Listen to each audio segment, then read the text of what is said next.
குடும்பத்திற்கும் 10,000 ரூபாய் வழங்கப்படும் என்றும், பெண்களுக்கு மாதந்தோறும் 1000 ரூபாய் வழங்குவதை 2000 ரூபாய் வழங்கப்படும் என்றும், மகளிருக்கு தற்போது நகர பேருந்தில் கட்டணம் இல்லாமல் பயணம் செய்கின்றார்கள். இனி அதிமுக ஆட்சிக்கு பிறகு ஆண்களும் கட்டணம் இல்லாமல் நகர பேருந்தில் பயணம் செய்யலாம். வீடு இல்லாத அனைத்து ஏழை குடும்பங்களுக்கும் தரமான வீடு கட்டி தரப்படும். இருசக்கர வாகனம் 5 லட்சம் பேர்களுக்கு வழங்கப்படும். ஒவ்வொரு அம்மா இருசக்கர வாகனம் வாங்குவதற்கு 25,000 ரூபாய் மானியம் வழங்கப்படும். முதியோர் உதவித்தொகை 2,000 ரூபாயை உயர்த்தி வழங்கப்படும். இளைஞர்கள் மாணவர்கள் வங்கியில் வைய கடன் தள்ளுபடி செய்து கொண்ட நடவடிக்கை எடுக்கப்படும். வாழ்வாதார உதவியாக ஆண்டுக்கு 3 கேஸ் சிலிண்டர் ஒவ்வொரு குடும்பத்திற்கு வழங்கப்படும்.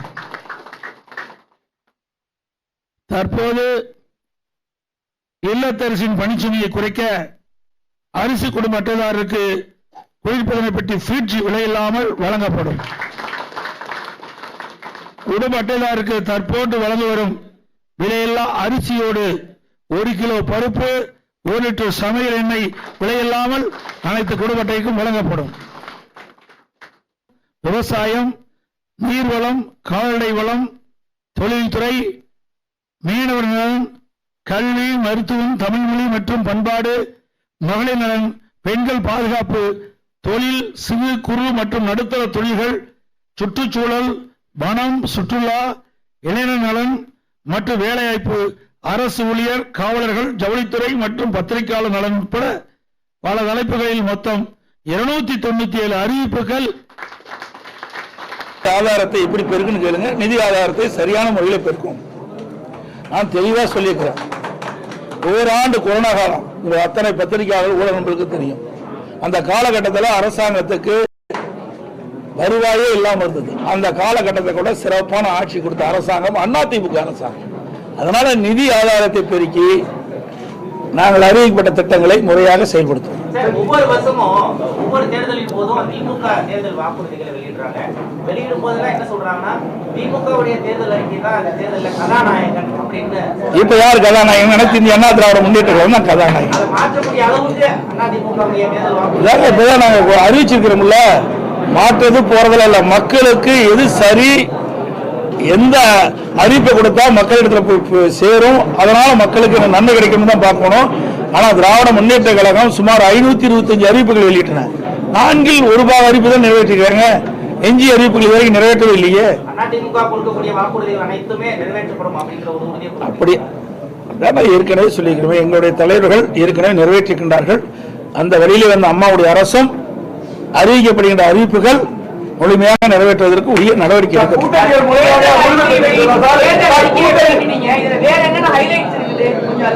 அதெல்லாம் உள்ள படிச்சு பாருங்க. 297 அறிவிப்புகள் கொடுக்குறோம்.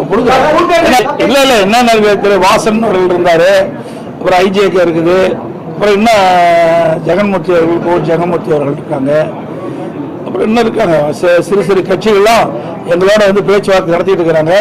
அநேகமா இன்று நாளைக்குள்ள முடிஞ்சிடும். புதுசா வர்றதுக்கு இதுவரை எந்த வாய்ப்பும் வருவதா தெரியல. நடத்தணும், ஆனா பேச்சுவார்த்தை இறுதி பெறவில்லை. அப்படி ஒண்ணும் கிடையாது. ஒவ்வொருத்தருக்கும் ஒரு அடிப்படை இருக்கின்றது. அந்த அடிப்படையில் அவர்கள் கேட்பதற்கும் நாங்கள் சொல்வதற்கும் சில வேறுபாடு இருந்தனால அப்படி நின்று போச்சு.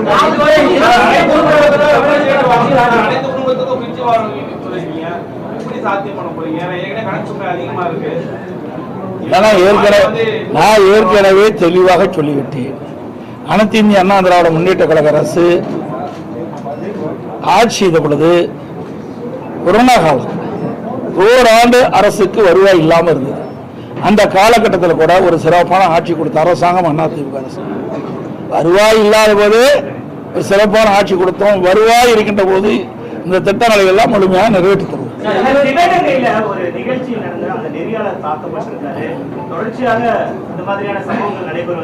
ஆமா ஆமா, அது வந்து இன்றைக்கு இல்ல, இது பல தடவை செய்தியாளர்களை வந்து திராவிட முன்னேற்ற கழகம் தாக்கப்படுவது இயல்பா இருக்குது. இது வன்மையாக கண்டிக்கத்தக்கது. பாதிப்பு ஏற்படுத்துமா? எந்த பாதிப்பு ஏற்படுத்துது? 13 வயசு பொண்ணு திமுகவுடைய ஒரு நிர்வாகி வந்து பாலியல் பலாத்காரம் பண்ணியிருக்காரு. கடந்த வாரம் கிருஷ்ணகிரி சூளகிரியில் 2.5 வயசு குழந்தைய பலாத்காரம் பண்ணியிருக்காரு. வாரத்துல 3 திமுக நிர்வாகிகள் இதையெல்லாம் கண்டித்து தான் நாங்கள் போராட்டம் நடத்தணும். இன்றைக்கு தமிழகத்தில் நிலவுகின்ற இப்படிப்பட்ட சம்பவங்கள்லாம் கண்டித்து அனைத்து இந்திய அண்ணா திராவிட முன்னேற்ற கழகத்தின் சார்பாக சென்னையிலே என்னுடைய தலைமையில் நடைபெற்றது. இங்கே இருக்கின்ற உங்களுடைய தலைமை கழக நிர்வாகிகள், மாவட்ட கழக செயலாளர்கள், மறுபடியும் கூட்டணி கட்சியுடைய தலைவருடைய தலைமையிலே தமிழ்நாடு முழுவதும் இந்த பாலியல் சீண்டல், பாலியல் வன்கொடுமை, அது மட்டுமல்ல கொலை, கொள்ளை, திருட்டு, வழிப்பறிவு இப்படி நடக்காத நாளே இல்லை. இதையெல்லாம் கண்டித்து நாங்கள் போராட்டமே நடத்தினோம். இந்த ஆட்சி இவ்வளவு போராட்டம் நடத்தி இந்த அரசுடைய கவனத்தை கொண்டு வந்தோம். ஆனால் அதை தடுத்து நிறுத்த திராணி இல்லாத அரசாங்கமாக திரு ஸ்டாலினுடைய அரசாங்கம் இருக்கு. தேர்தலின் போது கூட இது மாதிரி பத்திரிகையாளர்கள் வந்து திமுகவினர் வந்து பரிசு பொருட்கள் தாக்கியிருக்காங்க. இப்ப தேர்தல் வந்து அறிவிச்ச உடனே இந்த மாதிரி தாக்குதல் நடத்திருக்காங்க. இந்த மாதிரி தொடர்ந்து திமுக அத்துமீறல் நடக்கிறாங்க. நீங்க என்ன சொல்லுங்க? அதெல்லாம் ஏற்கனவே நான் சொன்னேனே, இதுக்கெல்லாம் அடிப்படை நீங்க தான். யாரும் தவறாக நினைக்க கூடாது. நீங்க வந்து அவர்களை பெரிய எப்படி என்னன்னு சொல்றேன்னா, ஒண்ணுமே இல்லாதவங்கள பெருசு பண்ணி காட்டுறீங்க. அவர்கள் அது வந்து பெரிய ஆயுதமா பயன்படுத்துறாங்க. நம்ம யாரும் ஒன்றும் செய்ய முடியாது, என்ன வேணா செய்யலான்னு. தயவு செய்து அருள் கூர்ந்து பத்திரிகையாளர் ஊடக நண்பர்களும் இனியாவது உங்களை பாதுகாப்பதற்காக அவர்களுக்கு இப்படிப்பட்ட அதாவது சம்மதமே இல்லாத செய்திகள்லாம் வெளியிட்டு அவர்களை உயர்த்தாதீங்க. பாரு 25 நாளா பத்திரிகையில டெய்லி அதால ஓடிட்டு இருக்குது. சொல்றதே கேளுங்க. இது கூட்டணி எத்தனை தடவை பத்திரிகை உங்க பத்திரிகை ஊடகத்திலும் பேசிட்டு இருக்கிறீங்க. தயவு செய்து இப்படி அதுதான் சொல்றேன், இப்படி பேசி தான் அவர்கள் வளர்த்திட்டு இருக்கிறீங்க. அதாவது உலகத்துக்கே தெரியும் உங்க பத்திரிகை ஊடகம் போட்டுட்டு இருக்கிறீங்க. விசிகா என்னென்ன பேசினாரு, எவ்வளவு மனம் வந்து பேசினாரு. அதே மாதிரி அங்க இருக்கிற கம்யூனிஸ்ட் கட்சிகள் தங்களுக்கு ஏற்கனவே வழங்கப்பட்ட தொகுதியெல்லாம் குறைக்கப்பட்டது மன வேதனை வெளிப்படுத்தினாங்க. அதையெல்லாம் நீங்க தொலைக்காட்சியில் தெளிவாக காட்டுங்க, பத்திரிகையில போடுங்க. நாங்க அப்படி இல்லை, மன உணர்வுபூர்வமா பேசணும், வந்தோம், அறிவிச்சோம். இப்போ தொகுதி எந்தெந்த தொகுதி எந்தெந்த கட்சிக்குன்னு பேசிட்டு இருக்கிறோம். ஒரு நாள் வெளியே வந்துடும்.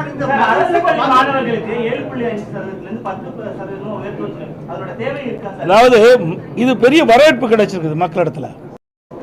இன்றைக்கு அரசு பள்ளியில் படிக்கின்ற மாணவர்கள் பெரும்பாலும் ஏழை குடும்பத்தை சேர்ந்தவர்கள், அதோட நடுத்தர குடும்பத்தை சேர்ந்தவர்கள். அவருடைய கனவு, அந்த மாணவருடைய கனவு எப்படியாவது மருத்துவர் ஆக வேண்டும் என்று அந்த அடிப்படையில் தான் இப்பொழுது இதுவரை சுமார் 3000க்கு மேற்பட்ட மாணவர்கள் இந்த 7.5% உள் இடஒதுக்கீட்டில் இடம் கிடைச்சி இன்றைக்கு மருத்துவக் கல்வி கிடைச்சிருக்குது. இது கிராமத்திலிருந்து நகரம் வரை அரசு பள்ளி படிக்கின்ற மாணவர்களுக்கு ஒரு கிடைக்கப்பட்ட மிகப்பெரிய பாக்கியம். ஆக அங்கே வரவேற்பு இருக்கிறதுனால அதை சற்று 2.5% உயர்த்தி இருக்கிறோம். அதெல்லாம் நீ படிச்சு பாருங்க, நல்லா இருக்கான்னு. அதை தான் நான் நீ அதுக்கு தானே தேர்தல் அறிக்கை கொடுத்துருக்குறோம். எல்லாமே சொல்லிட்டு அதில் அர்த்தமே இல்லாத போயிருக்கு.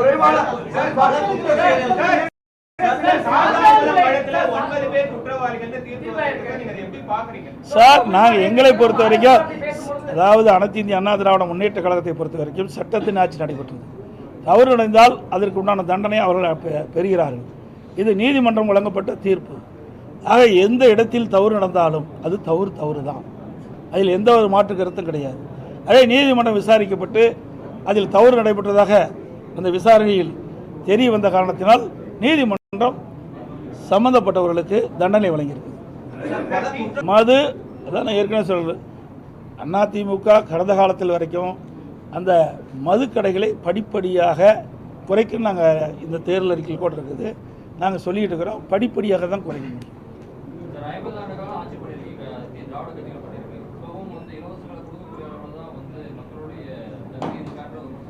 அதாவது எல்லா மக்களும் பணக்காரராக இருந்துட முடியாது. மக்களுக்கு சேவை செய்த ஒரு அரசாங்கத்தினுடைய கடமை. அதுக்காக தான் அரசாங்கத்தை மக்கள் தேர்ந்தெடுக்கிறாங்க. இருக்கின்ற சூழ்நிலையை கருத்தில் கொண்டு அவர்களுக்கு ஒரு நல்ல மகிழ்ச்சியான ஒரு வாழ்க்கை கொடுப்பதான ஒரு நல்ல அரசியலுடைய கடமை. அந்த அடிப்படையில் தான் நாங்கள் இந்த அறிவிப்பெல்லாம் கொடுத்துருக்குறோம். கடந்த முறை போட்டியிட்டதை விட குறைவான தொகுதிகள் கொடுத்தாலும் வந்து மதவாத சக்திகள் வந்துடக்கூடாது, பாஜக வரக்கூடாது சொல்லிட்டு நாங்கள் திமுக கூட்டணியில் இருக்கணும் பேட்டி கொடுக்குறாங்க. இப்போ திமுகவே பாரதிய ஜனதா கூட்டணி இருந்தா அதுக்கு என்ன சொல்றீங்க? திமுகவே பாரதிய ஜனதா கூட்டணி இருந்தா இல்லையா? இதே விடுதலை சிறுத்தை பாரதிய ஜனதா கட்சியோட கூட்டணி இருந்தாங்களா இல்லையா? எல்லாம் அரசியல் காழ்ப்புணர்ச்சியின் காரணமாக பேசுவது. சார், உங்க தேர்தல் அறிக்கையில 104வது வந்து அரசு பள்ளி மாணவர்களுக்கு நீங்க கொடுத்த அந்த 7.5% வந்து 10% உயர்த்தப்படும். அதான் இப்போ தான் சொன்னேன் அது எந்த அளவுக்கு சாத்தியம் இருக்கு சார். அதுதானே இப்போ தானே அதுக்கு நான் பதில் கொடுத்தேன். நீங்கள் சரியாக கவனிக்கல நினைக்கிறேன். ஏற்கனவே கிராமத்திலிருந்து நகரம் வரை அரசு பள்ளியில் படிக்கின்ற மாணவர்கள் பெரும்பாலும் ஏழை மாணவர்கள், ரெண்டாவது நடுத்தர குடும்பத்தைச் சேர்ந்தவர்கள். அந்த மாணவருடைய கனவு மருத்துவராக வேண்டும் என்று, அந்த கனவை நனவாக வேண்டும் என்ற அடிப்படையில் தான் 7.5% உள்ளீடு ஒதுக்கீடை கொண்டு வந்து நடைமுறைப்படுத்தப்பட்டு இன்றைய தினம் சுமார் 3000 பேர் மருத்துவக் கல்வி கிடைச்சிருக்குது. இன்றைக்கு அந்த மக்களிடத்திலும் மாணவரிடத்திலும் மிகப்பெரிய வரவேற்பு காரணத்தில் இன்றைக்கு 2.5% உயர்த்தப்பட்டிருக்கு. மருத்துவ படிப்புக்கு மட்டும் கொடுக்கணும், மற்ற படிப்புகளுக்கு மற்ற படிப்பு ஏற்கனவே அறிவிச்சிட்டாங்கல்ல. முக்கியமாக மருத்துவ படிப்பு, மற்ற படிப்புல இருக்குது இல்லை, அப்போ அறிவிச்சிருக்காங்க. முன்னடைவுலாம் கிடையாது. அப்போ திமுக எப்படி இருக்குது? நாங்கள் இப்படிலாம் திமுக நிலை என்ன சார்? சூழ்நிலைக்கு தகுந்த மாதிரி தான் கூட்டணி அமைக்கப்படும். இது அதிகம் போட்டிடுறது கம்மி போட்டிடுறதெல்லாம் கிடையாது. இன்றைக்கு திமுக தலைமையில் ஒரு கூட்டணி அமைச்சிருக்காங்க. எத்தனை கட்சி இருக்குது? அப்படி பார்க்கும்போது அவங்களுக்கு எத்தனை கட்சி வரப்போகுது? எத்தனை இடத்துல அவர்கள் போட்டியிட முடியும்? அதாவது சூழ்நிலைக்கு தகுந்த மாதிரி நம்ம கூட்டணி அமைக்கிறோம். அந்தந்த கட்சிக்கு நிலையை கருதி அவர்களுக்கு சட்டமன்ற இடங்கள் வழங்கப்படுகிறது, தொகுதி பங்கில் வழங்கப்படுகிறது. சார், அதிமுக மட்டும்தான் சாதாரணமா இருக்கக்கூடிய தொண்டர்கள் வேட்பாளர்களாக வர முடியும். இந்த முறை வேட்பாளர்கள் எப்படி இருப்பாங்க? அதெல்லாம் அறிவு பின்னாடி பாருங்க. வேட்பாளர் குமாரி தான் இருப்பாங்க. அதாவது அதான் நாங்கள் வேகமாக சென்று கொண்டிருக்கின்றோம். பார்த்தீங்க, நேற்று அறிவித்து கொடுத்தோம், இன்னைக்கு தேர்தல் அறிக்கை வெளியிட்டுட்டோம், நாங்கள் பிரச்சாரத்தையும் தொடங்கிட்டோம். இப்பொழுது வேகமாக துரிதமாக ஏற்கனவே எங்களுடைய கூட்டணியில் அங்கமைக்கின்ற கட்சிகளும் எத்தனை தொகுதி என்று அறிவிக்கப்பட்டு விட்டது. அந்த தொகுதியினுடைய விவரங்கள் இப்பொழுது பேச்சுவார்த்தை நடந்து கொண்டிருக்கின்றது. இதை முடிவு செய்தவுடன் உடனடியாக எங்களுடைய கூட்டணியில் அங்கமைக்கின்ற கட்சிகள் அனைத்துமே அவர்கள் கட்சியின் சார்பாக வேட்பாளர் அறிவிக்கப்படுவார்.